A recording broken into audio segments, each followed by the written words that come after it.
Os estados republicanos estão enfrentando, em grande medida, as consequências das escolhas feitas nas urnas. As políticas que receberam apoio eleitoral estão, agora, moldando suas economias e seus meios de subsistência. A questão que se coloca é se a população compreendeu integralmente os efeitos do que foi aprovado. De acordo com o relatório do Departamento de Análise Econômica dos Estados Unidos, o Produto Interno Bruto, PIB, do Nebraska caiu mais de 6% no primeiro trimestre de 2025, empatando com Iowa como o estado com a maior retração do país. Agricultores afirmam que as tarifas impostas pelo presidente Donald Trump, somadas à ameaça de novas medidas semelhantes, resultaram no desperdício de milhares de hectares de tomates, uma vez que os custos de embalagem e colheita superaram os preços de venda. No Kentucky, a indústria de bourbon, um dos símbolos econômicos e culturais do estado, também vem sendo afetada.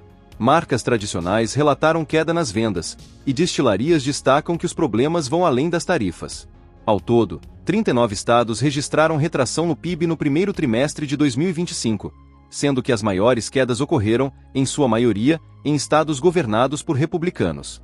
O PIB estadual é divulgado entre 2 e 3 meses após a publicação do resultado nacional.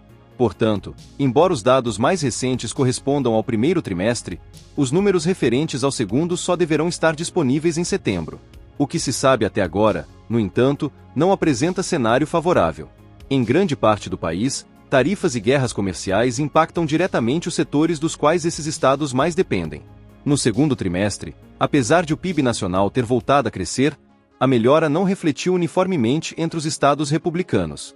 O crescimento, de cerca de 3%, não se deveu a um aumento na produção, mas a uma redução nas importações.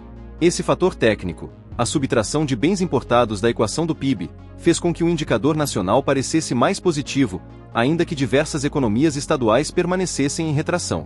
Nebraska ilustra de forma clara essa fragilidade.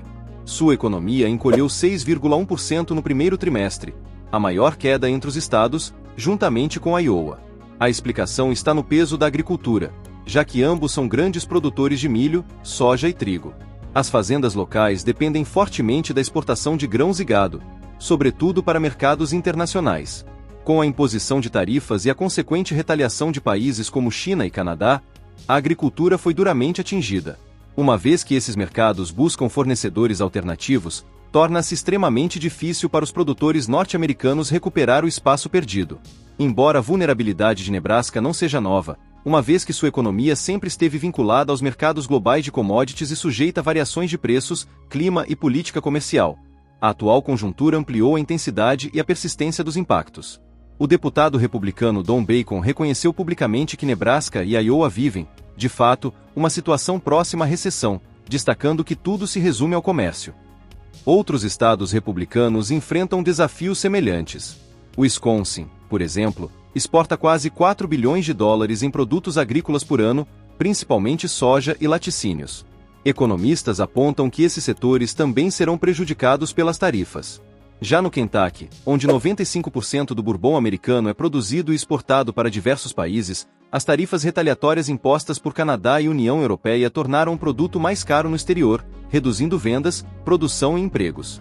Por outro lado, estados como Flórida, Alabama e Louisiana apresentaram ganhos modestos no PIB, impulsionados por setores menos expostos ao comércio internacional, como turismo, construção civil e serviços, além do crescimento populacional que fortalece a demanda interna. De forma geral, observa-se que os estados cuja base econômica é fortemente dependente da agricultura, da energia e da manufatura estão entre os mais afetados pela guerra comercial. Em contraste, aqueles cuja economia é sustentada por serviços, tecnologia, saúde e finanças conseguem adaptar-se mais rapidamente e mitigar os impactos. Apesar das dificuldades, muitos agricultores continuam apoiando as políticas do presidente Trump, sob expectativa de que os efeitos negativos sejam temporários e de que o comércio justo e livre, defendido pelo governo, traga benefícios no longo prazo. As tarifas recentemente impostas impactaram de forma significativa o comércio internacional, em especial as exportações de bourbon para o Canadá e a União Europeia. Ambas as regiões adotaram tarifas retaliatórias sobre o uísque americano após a elevação das tarifas por parte dos Estados Unidos. Esse movimento afeta diretamente o estado de Kentucky, uma vez que o encarecimento do bourbon no exterior resulta em queda das vendas, redução da produção e, por consequência, diminuição do número de empregos. A deterioração das relações comerciais, além de gerar perdas imediatas, tende a ser de difícil reversão. Nesse contexto, a coalizão Toast Not Tariffs, composta por 57 associações que representam toda a cadeia de 3 níveis da indústria de bebidas alcoólicas norte-americana, enviou, em 6 de agosto, uma carta ao presidente Donald Trump solicitando a remoção das tarifas aplicadas sobre vinhos e destilados da União Europeia. O grupo advertiu que a manutenção da tarifa de 15% poderia ocasionar a perda de mais de 25 mil empregos nos Estados Unidos e uma retração próxima de 2 bilhões de dólares em vendas. Embora a situação não seja exclusiva de Kentucky, o impacto é particularmente severo nesse estado. A razão é clara: sua economia apresenta uma das maiores integrações com o comércio global em todo o país. Apenas as importações representam 32,3% do produto interno bruto estadual, enquanto as exportações respondem por outros 16,3%. Em outras palavras, quase metade da atividade econômica de Kentucky depende diretamente do fluxo de mercadorias além de suas fronteiras. Esse elevado grau de exposição é ampliado pela relevância de outros setores locais, como o automotivo, o farmacêutico e o aeroespacial, igualmente vinculados às cadeias globais de suprimentos. Nesse cenário, Kentucky encontra-se especialmente vulnerável a choques comerciais. Embora os 2 senadores republicanos do estado tenham manifestado críticas às tarifas impostas pelo governo Trump, não conseguiram mobilizar apoio significativo entre seus correligionários. A situação evidencia uma contradição política e econômica. Estados que apoiaram majoritariamente tais políticas acabam sofrendo diretamente seus efeitos mais nocivos. Estratégias apresentadas como mecanismos de proteção resultaram, na prática, em prejuízo justamente aos setores mais estratégicos dessas economias. Quanto mais prolongada se mostrar a atual guerra comercial, mais complexa será a tarefa de reverter os danos causados. Em última instância, trata-se de um impacto direto das escolhas feitas nas urnas, e não de forças globais abstratas ou incontroláveis. Quando as relações de exportação se deterioram, tornam-se difíceis de reconstruir.